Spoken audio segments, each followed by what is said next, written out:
Yes, welcome to your SST class, dear students. Today we are going to start our next chapter, 21st chapter, that is the climate of India. It is very important chapter, dear students, and hope so you will read it very carefully. So in this lesson, first of all, let we discuss about factors that affects India's climate. उन factors के बारे में पढ़ेंगे जिनसे हमारे India का जो climate है वो अफेक्ट होता है, प्रभावित होता है. And next time in the next period we will read about the climatic season. तो आज का हमारा जो टॉपिक रहेगा वो फैक्टर्स के बारे में रहेगा. So let it start first. We know that India experiences a variety of climatic condition. हमें पता है कि इंडिया में डिफरेंट टाइप की क्लाइमेटिक कंडीशंस एक्सपीरियंस होते हैं. मतलब एक मौसम नहीं रहता, हमेशा अलग अलग वेदर आते रहते हैं, चेंज आता रहता है. This is because of the fact that many local and physical factor influence the climatic condition across the country. और ये क्यों होता है? अलग अलग जो क्लाइमेट होता है हमारा, तो उसका रीज़न क्या होता है? कुछ फिज़िकल फैक्टर हैं जो प्रभावित करते हैं और कुछ लोकल फैक्टर हैं जो कि क्लाइमेट को प्रभावित करते हैं. In India the monsoon plays very important role and thus India is said to have a tropical monsoon climate. तो डियर स्टूडेंट्स, जो मॉनसून है वो बहुत ही इम्पोर्टेंट रोल प्ले करता है इंडिया का क्लाइमेट बनाने के लिए, और इसीलिए इंडिया के क्लाइमेट को ट्रॉपिकल मॉनसून क्लाइमेट भी कहा जाता है. Let's discuss about the factor influencing India's climate. The following are the major factor which influence the climate in India, and the first factor is latitude. Dear students, latitude होता क्या है पहले ये देख लीजिए. आपको मैंने समझाया भी हुआ है. दिस इज़ अर्थ, और हमारी अर्थ को मेज़र करने के लिए ये जो वेस्ट टू ईस्ट डायरेक्शन में हम लोग ये लाइनें लेते हैं, जिसको हम 0 डिग्री पे इक्वेटर भी मानते हैं. And then this one tropic of cancer 23rd and half degree Celsius. This is tropic of cancer, arctic circle, antarctic circle. These lines are called latitude. Okay, तो सबसे पहले अगर हम लैटीट्यूड को देखें और उसमें बात करें तो हमारा इंडिया कहाँ आता है? ये देखिए, ये इक्वेटर है और यहाँ हमारा इंडिया है. लेट्स सी, यहाँ हमारा इंडिया है इस पार्ट के अंदर. हाँ जी, अगर हम बात करें, ये ईस्टर्न पार्ट है, ये वेस्टर्न है, और अगर हम इक्वेटर से देखें तो ऊपर वाला नॉर्थर्न है और नीचे वाला साउथर्न पार्ट है. एंड डियर स्टूडेंट्स, हमारा इंडिया जो है वो यहाँ पर है, और ट्रॉपिक ऑफ कैंसर जो है वो उसके बिल्कुल बीच में से गुजरती है. ये हम पहले पढ़ भी चुके हैं कि जो ट्रॉपिक ऑफ कैंसर है वो हमारे इंडिया के बीच में पड़ती है. तो हमारा इंडिया लैटीट्यूड में किस पार्ट में पड़ता है? अगर हम ध्यान से देखें तो ये कौन सी जोन है? This is torrid zone. कौन सी जोन है ये? Torrid zone. और इससे ऊपर वाली कौन सी है? Temperate zone. तो सबसे पहले हमारे इंडिया को जो क्लाइमेट इफ़ेक्ट करता है वो ये करता है कि इंडिया कौन से लैटीट्यूड में आता है. इंडिया अगर इस लैटीट्यूड पार्ट में आता है तो इंडिया किस जोन में है? टॉरिड जोन में है. ओके, चलिए इसके बारे में हम पढ़ते हैं. ध्यान से देखिए. Places like Kochi and Thiruvananthapuram, which are located at lower latitude, experience warm climate throughout the year. On the other hand, places like Delhi and Chandigarh, because they are located at higher altitude, are warm in summer and cold in winter. तो सबसे पहले इन्होंने कहा है कोच्चि और त्रिवंतमपुरम. ये area कहाँ पर है? केरला में है. अगर हम देखें तो हमारे इंडिया का जो सबसे नीचे वाला पिक पॉइंट है, नीचे वाले बिल्कुल टिप है, यहाँ पर है. केरला की कैपिटल है तिरुवनंतपुरम और कोच्चि भी वहीं पर है। ओके, तो वो पार्ट जो है यहाँ से ट्रॉपिक ऑफ कैंसर गुजर रही है, हाफ इंडिया नीचे रह जाता है और हाफ इंडिया जो है वो ऊपर रह जाता है। तो यहाँ से जो ट्रॉपिक ऑफ कैंसर गुजर रही है, इसके नीचे वाला जो हिस्सा है ये कैसा क्लाइमेट है इसका, experience warm climate throughout the year, क्योंकि ये मतलब इसके यहाँ लगभग ट्रॉपिक ऑफ कैंसर है, सॉरी इक्वेटर है, और यहाँ ये ट्रॉपिक ऑफ कैंसर है, तो ये इसके बिल्कुल नियरेस्ट पड़ जाता है, डायरेक्ट सनलाइट ले रहा है ये पार्ट, ये टॉरिड जोन के बिल्कुल बीच में आ जाता है। तो ये पूरे साल भर के लिए ये हिस्सा क्या रहता है, ऑलमोस्ट वार्म रहता है। और अब ट्रॉपिक ऑफ कैंसर से ऊपर वाला जो हिस्सा है वो किस में आता है, टेम्परेट जोन में आता है।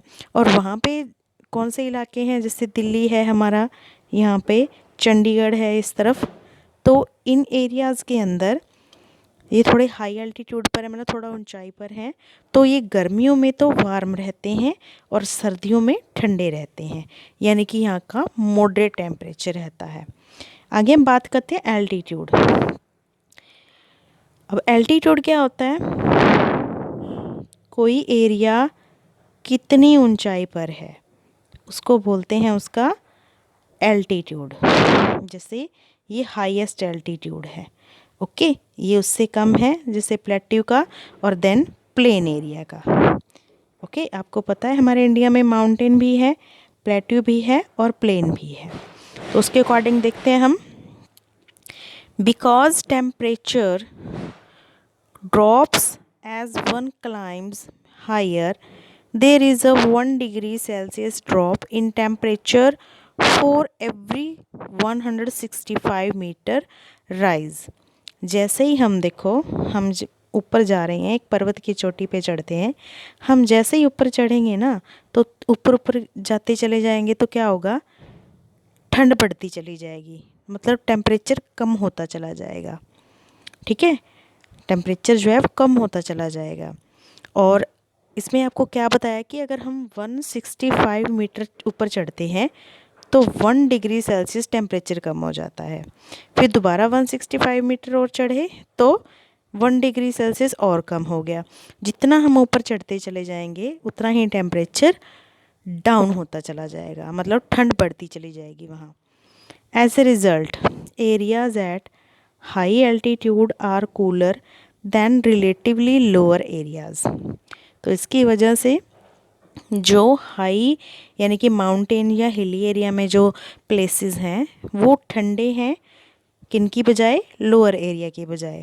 For instance hill stations like Shimla and Manali which are located at a height in the Himalayas are cooler throughout the year as compared to plains like Chandigarh and Lucknow. कहते हैं कि अगर हम बात करते हैं एग्जांपल के तौर पर, शिमला और मनाली हिली एरिया है, हिमाचल के हिमालय के अंदर हैं, तो वो क्या रहते हैं, पूरे साल भर के लिए कूलर रहते हैं, बिल्कुल ठंडे रहते हैं। जबकि चंडीगढ़ और लखनऊ जो हैं वो उसके कंपैरेटिवली कम ठंडे रहते हैं। तो पहले इंडिया का क्लाइमेट हाफ का अलग और हाफ का अलग है, किसकी वजह से, लैटिट्यूड की वजह से। अब दोबारा हमने देखा है इंडिया का क्लाइमेट कहीं पे पूरा साल भर ठंडा, कहीं पे थोड़ा सा गर्म, वो किसकी वजह से रहता है, एल्टीट्यूड की वजह से रहता है। अगला फैक्टर देखिए, डिस्टेंस फ्रॉम द सी। अब देखो यहाँ हमारा जो ये वाला पार्ट है इंडिया का, इसके इस तरफ है अरेबियन सी, ओके, अरेबियन सी, और यहाँ पर जो है नीचे वो है इंडियन ओशियन, जिसका नाम हमारे इंडिया के नाम पर ही पड़ा हुआ है। और यहाँ है ईस्ट साइड में बे ऑफ बंगाल।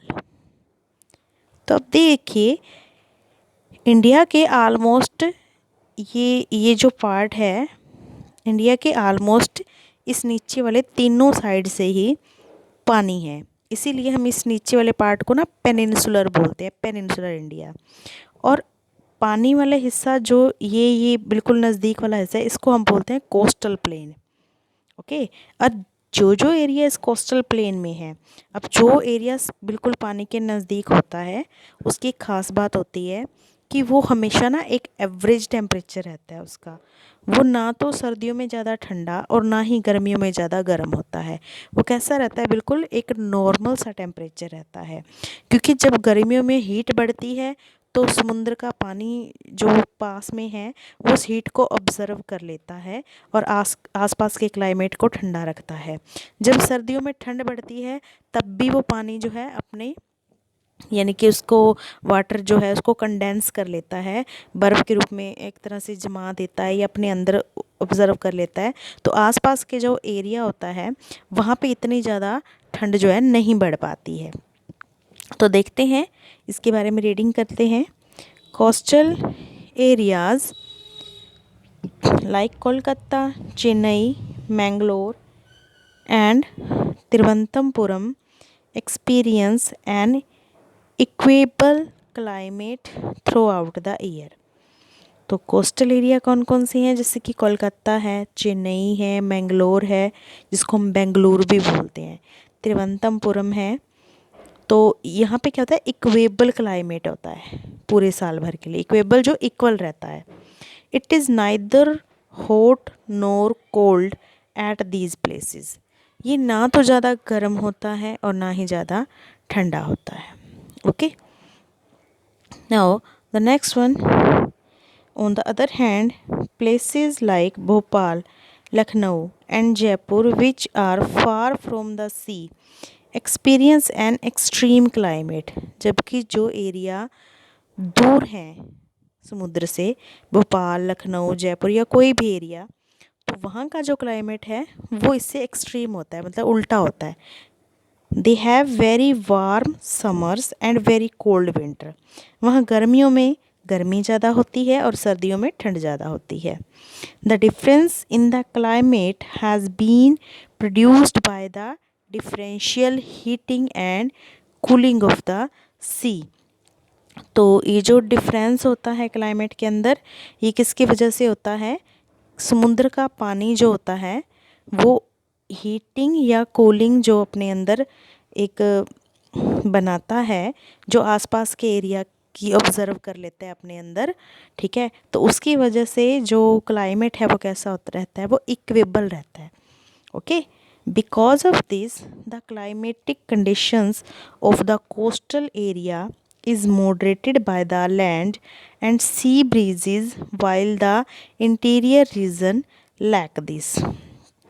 तो डियर स्टूडेंट्स, अब इन्होंने ये कहा है इसकी वजह से जो कोस्टल एरिया होते हैं समुद्र के पास, ठीक है, वहाँ की जो मतलब जो हवाएं चलती हैं जिनको सी ब्रीज कहते हैं, ठीक है, वो इंटीरियर रीजन मतलब जो उसके पास वाली लैंड होती है उस लैंड पर भी अपना पूरा असर दिखाती है और उन हवाओं की वजह से जो बहुत ज़्यादा हमारा मौसम है वो प्रभावित नहीं हो सकता। And now next see in this picture, Jaipur suffer warm climate due to distance from the sea. और जयपुर जो बहुत दूर है समुद्र से, यहाँ पे बहुत ही ज़्यादा गर्म गर्मी रहती है, गर्म टेम्परेचर होता है। Next one is direction of the mountains. First हमने पढ़ा लैटीट्यूड वजह से क्लाइमेट में चेंज आता है, देन एल्टीट्यूड की वजह से भी डिफरेंट डिफरेंट क्लाइमेट होता है इंडिया के अलग अलग जगह पर।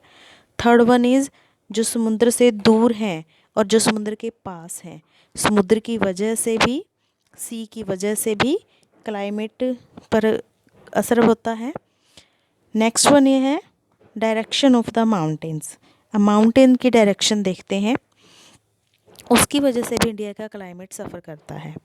If a mountain is perpendicular to the oncoming winds from the sea, then it acts as an obstacle and produces rainfall. This is termed as orographic rainfall। Dear students, अब इसमें बताया गया आपको कि माउंटेन की जो डायरेक्शन है अगर वो कैसी है, परपेंडिकुलर है, मतलब ऐसे यहीं से ऐसे हवाएं आ रही हैं इस तरफ से और उनके बिल्कुल सामने पर्वत है, तो वो क्या करेगा, उन हवाओं को वहीं पर ही रोकेगा। वो हवाएं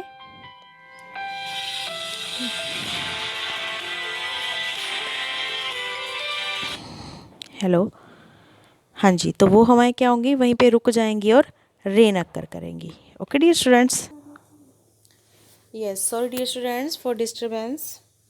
तो हम यहाँ बात कर रहे थे कि अगर एक माउंटेन की जो डायरेक्शन है वो परपेंडिकुलर है, मतलब जहाँ से पवनें आती हैं, और अगर उसी डायरेक्शन में ही माउंटेन है, तो वो क्या करेगा, पवनों को रोक लेगा, और रोकने की वजह से वहाँ पे जो रेन है वो अच्छी होगी।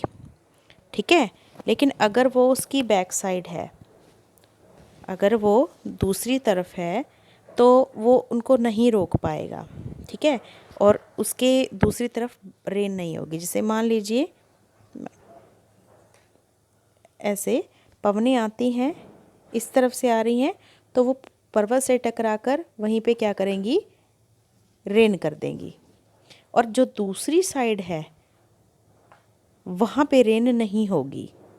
ठीक है, क्योंकि यहीं पर ही सारी पवनें रुक गई और यहीं पर ही उन्होंने सारी रेन कर दी। ठीक है, तो वो दूसरी तरफ रेन नहीं करेंगी।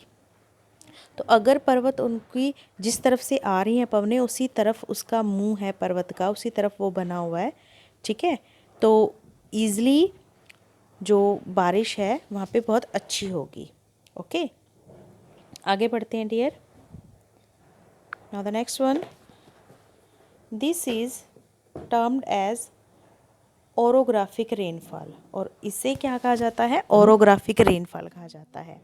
इन such a situation the side of the mountain which faces the rain bearing wind is called the windward side.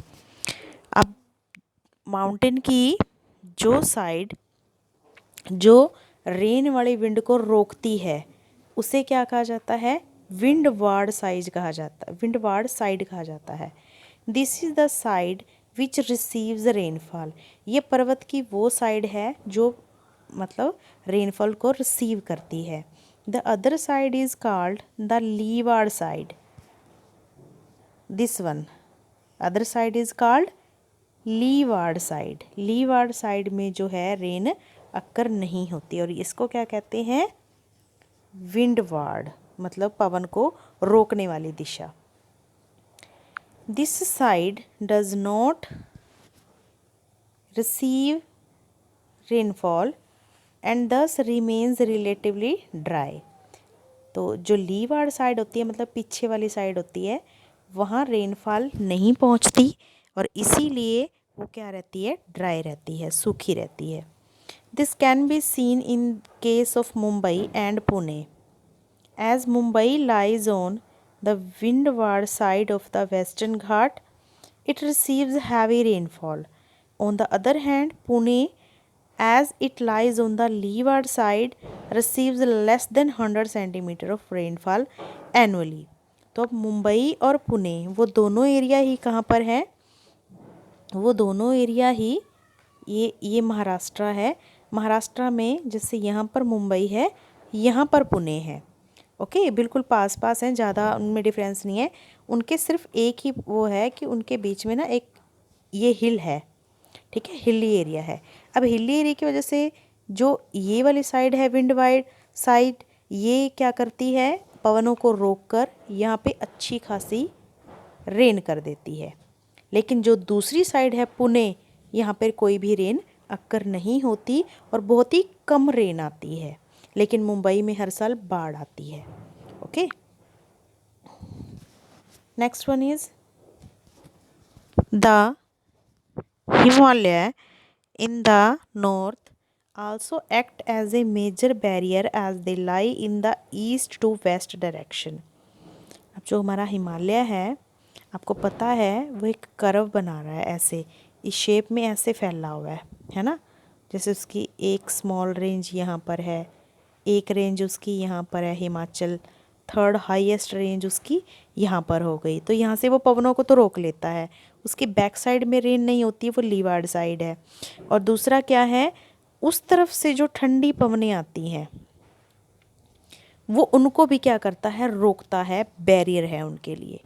उधर वाली पवनों को इस तरफ नहीं आने देता माउंटेन, और इधर वाली पवनों को उस तरफ नहीं जाने देता। तो माउंटेन क्या है, एक बैरियर का काम कर रहा है, रुकावट का काम कर रहा है। Okay, next one, they keep old cold winds coming from central Asia and prevent India from becoming a cold desert. तो कहते हैं कि ये हिमालय क्या करता है, उन सारी ठंडी पवनों को रोकता है जो कि कहाँ से आती हैं, सेंट्रल एशिया से आती हैं, और हमारे इंडिया को कोल्ड डेजर्ट बनने से रोकता है। And also because the Himalaya provide the necessary obstruction, the monsoon winds from the ocean cannot cross into Central Asia and the entire country receive rainfall। और इसी तरीके से जो विंड है, मतलब जो रेन की विंड है, उनको भी हिमालय सेंट्रल एशिया में जाने नहीं देता और पूरे साल भर तक इंडिया में ही रेन करवाए रखता है। तो माउंटेन की डायरेक्शन की वजह से भी इंडिया का जो क्लाइमेट है वो अफेक्ट होता है। Next factor is prevailing seasonal winds. अब जो सीजनल विंड्स चलती हैं वो कैसे चलती हैं, किस डायरेक्शन में चलती हैं, उनका देखते हैं। फिर वो भी हमारे इंडिया को अफेक्ट करती हैं। कैसे? In India different types of winds blow at different type of the year, these are the seasonal winds. अब हर सीज़न में डिफरेंट विंड्स चलती हैं इंडिया में, जिनको सीजनल विंड्स कहा जाता है। Between June and September, the summer monsoon winds blow over India and bring rainfall to the entire country। Summer में कैसी विंड चलती है? समर मॉनसून विंड्स चलती हैं। पहले बहुत गर्म विंड चलती हैं, लू जैसे चलती है, उसकी वजह से फिर वो रेनफॉल वाली विंड्स को अक्कर करती हैं, क्रिएट करती हैं, बुलाती हैं, और इसीलिए समर मॉनसून विंड्स आती हैं इंडिया में, और जिसकी वजह से रेनफॉल होती है। In winter cold winds from Tibet sometime swoop down from the Himalayas and significantly lower the temperature in the northern part of the country. तो कहते हैं कि जो तिब्बत की तरफ से, हमने जो पढ़ा था हमारा हिमालय ऐसे बना हुआ है, तो इस तरफ से जो आ रही हैं विंड्स, तिब्बत की विंड्स हैं वो, और हमारा हिमालय जो है एक ऑब्स्टेकल है, इनको यहीं पे रोक देता है। वो ठंडी विंड्स होने की वजह से हिमालय के इस पार्ट में क्या होता है, हमेशा बर्फ़ जमी रहती है और ठंडक होती है, तो उसकी वजह से जो हमारा बाकी का हिस्सा है इंडिया का, वो भी काफ़ी हद तक ठंडा एनवायरनमेंट या ठंड को रिसीव करता है। ठीक है, आगे हम देखते हैं। These winter winds are known as cold waves. तो इन विंटर वेव्स को क्या कहते हैं? कोल्ड वेव कहते हैं। तो चलिए क्या क्या फैक्टर पढ़े हमने। सबसे पहले लैटिट्यूड की वजह से हाफ इंडिया का अलग और लोएस्ट हाफ इंडिया का अलग टेम्परेचर रहता है, अलग क्लाइमेट बनता है। सेकंड वन इज़ एल्टीट्यूड की वजह से, मतलब कोई एरिया कितनी ऊंचाई पर है। ओके, एल्टीट्यूड की वजह से भी हमारे इंडिया का नॉर्दर्न पार्ट का टेम्परेचर अलग होता है और साउदर्न पार्ट का अलग रहता है। And next one is distance from the sea से कितने डिफरेंस हैं हमारे इंडिया की, वो भी इस बात पे डिपेंड करता है कि जो एरिया समुद्र के नज़दीक हैं वो इक्वेबल क्लाइमेट है, दूसरों का एक्सट्रीम है। Next one is direction of the mountain. ठीक है, कि माउंटेन की डायरेक्शन कैसी है, विंडवार्ड है या लीवार्ड है। लीवार्ड होती तो शायद ठंडे ही रहते हैं हम हमेशा, बारिश भी ना होती। तो हमारी माउंटेन है उसकी डायरेक्शन विंडवार्ड साइड है, इसीलिए हम रेनफॉल रिसीव करते हैं। And next one is finally जो इंडिया में विंड्स प्रिवेल करती हैं, विंड्स चलती हैं समर में समर विंड्स एंड विंटर में विंटर विंड्स। तो उनकी वजह से भी पूरा इंडिया जो है वो समर में मॉनसून टाइप का क्लाइमेट होता है और विंड्स में कूल क्लाइमेट होता है। Is that clear? Hope so all the factors are clear. In the next lecture we will read about the climatic season.